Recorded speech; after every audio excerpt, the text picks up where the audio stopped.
Sim Racing chassis in this video is the Next Level Racing GT Ultimate featuring the new motion platform V3. Learn more at nextlevelracing.com. Welcome to Inside Sim Racing, I'm John Sable and we are back at Le Mans, but instead of driving a Ferrari GT car, we are now in its rival, the Ford GTE car, the car that won the 24 hours of Le Mans last year, hopefully not driving like that. In fact, I'm in the number 68 car that won the race last year, and now you will be able to drive it in a matter of days as well in iRacing and compete in the iRacing 24 Hours of Le Mans coming up on June 10th. So, just like the Ferrari, one thing I want to note that this is a pre-release version of the car. Things are subject to change. And also thank iRacing for giving us the opportunity to check out the car and show it off to you guys. So, the Ford GTE car. This thing is a spaceship.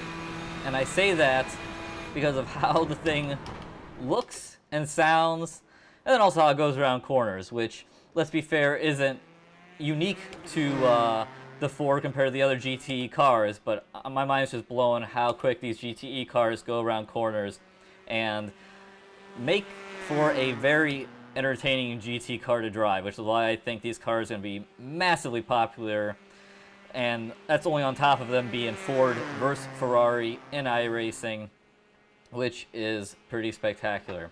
So, if you have not seen this car before, this is the Ford GT, and it is a spaceship. The rear end of this car is like nothing else out there. It has this huge rear diffuser producing that downforce, and that was part of a regulation change to the WEC in 2016 that Ford took advantage of, obviously, while they were designing this car. I mean, really, the back end is non-existent, besides the huge diffuser, and then the massive wing, and then there's some like taillights thrown in there for good measure. And then of course from the back of this car, you really get to see those flying buttresses that give the Ford GT a unique look and make it a super cool looking car. Especially, I love the top-down view. The top-down view, this thing is just, looks really spectacular. So, yes, the Ford GT, very unique car. Another thing you'll notice also, it is a low car. Race cars in general are obviously low for weight, because it's about going faster. But the GT takes it to a whole nother level, especially compared to other GTE class cars. And it is super low, and that is transferred into the interior, obviously, where, as you see, this is more like driving a closed-top prototype than a GT-style car.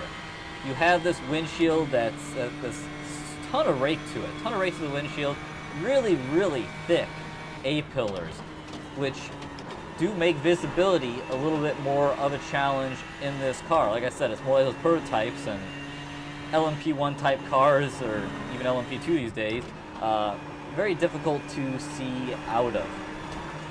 But, thankfully, Ford gives you some helping hands here. You have, obviously, your exterior mirrors, which do a nice job of getting way out there, so you can see around those really big hips that this car has.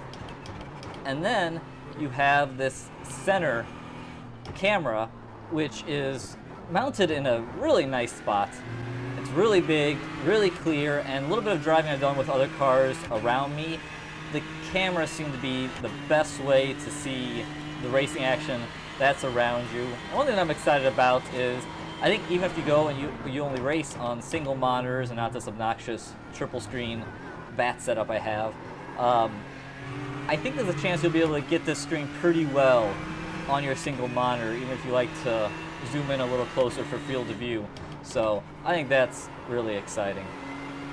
Now, if you don't race on monitors anymore and you're in VR, you'll really appreciate the display that's on the steering wheel.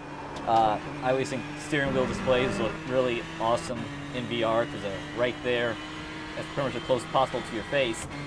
Display is nice, gives you all the information you need.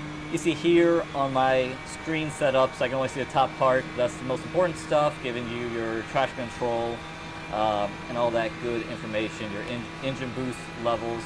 Now, talking about that screen, let's note on the traction control, because something I didn't hit on for the Ferrari first look. There is TC1 and TC2 in these GTE cars. TC1 is overall traction control, what you've always known traction control to be. The setting goes from 1 to 12. 1 is the strongest setting, 12 is off in this car. It doesn't tell you it's off, but 12 is off.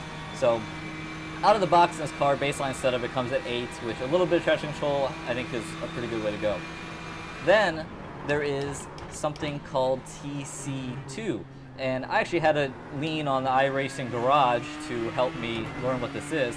TC2 is lateral traction control, and what I imagine it is, it's for those, let's say, for lack of better words, your oh shit moments, where the car gets really sideways, get too deep into the corner, the back end swings out.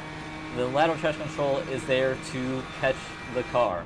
So as you see in baseline, it's at a higher setting, it's at a 5, which I think is probably a good way to go. I've driven this car and I've had a couple moments where I've gotten too deep into a corner, back end has stepped out, and right when the car is starting to maybe go around, that traction control kicks in nice and hard, and straightens the car right back out. So that's what the TC1 and TC2 is in these GTE cars. Other adjustments on the fly, like the Ferrari, you have different fuel settings that you can adjust. Another 1 to 12, with 12 being essentially the safety car mode when you just need to putz around under a full course caution and save fuel. Also, you see the lights on the dash here that obviously are red lights, and then you have the purple lights that come on when you begin or do lock up the tires to give you a visual indication you're locking them up. Not only do you have the lights above the steering wheel, but you also have the lights showing up in redundancy underneath the screen, which I think is really nice. I've had times where you're taking a right-hand corner and you're off looking into the corner. It's nice to catch those lights out of the corner of your eye, because you wouldn't necessarily see the ones, or be paying attention to the ones that are up above the steering wheel. So it's really nice to have that there, and I'm a big fan of those lights here, because in these GTE cars you have no ABS. It is all up to you, and there is a very tight limit to the braking threshold. It's very easy to go into a corner and not give it enough brake and just blow right through the corner, and then it's also easy to give too much and lock up the tires. So these are real driver's cars with, it does have the traction control settings, but, no ABS, so no ABS, and then these things go really quick through the corners. So it just combines for a really entertaining car to drive.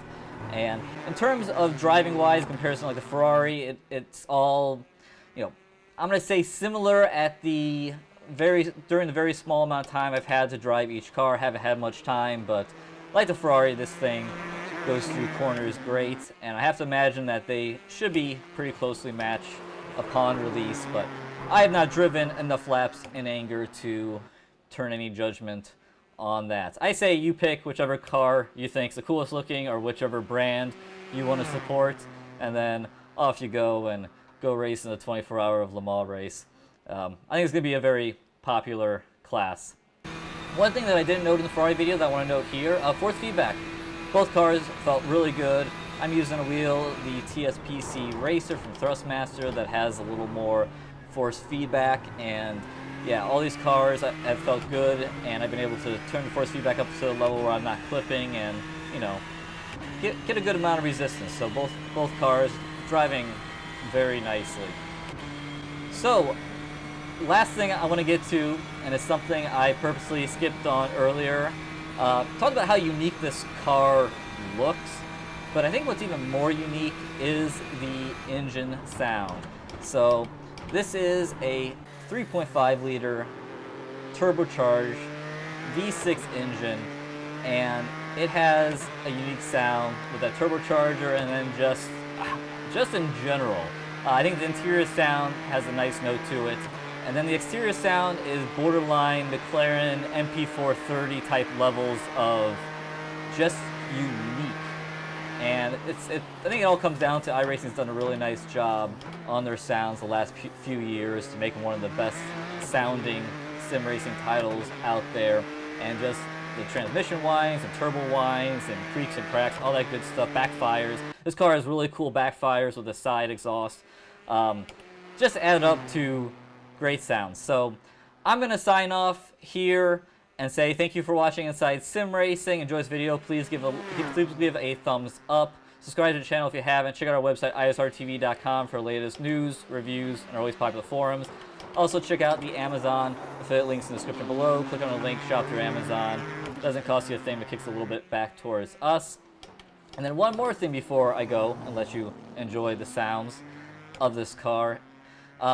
We, just like in the Ferrari video, are giving away new subscriptions to iRacing. We are giving away 6 more new subscriptions.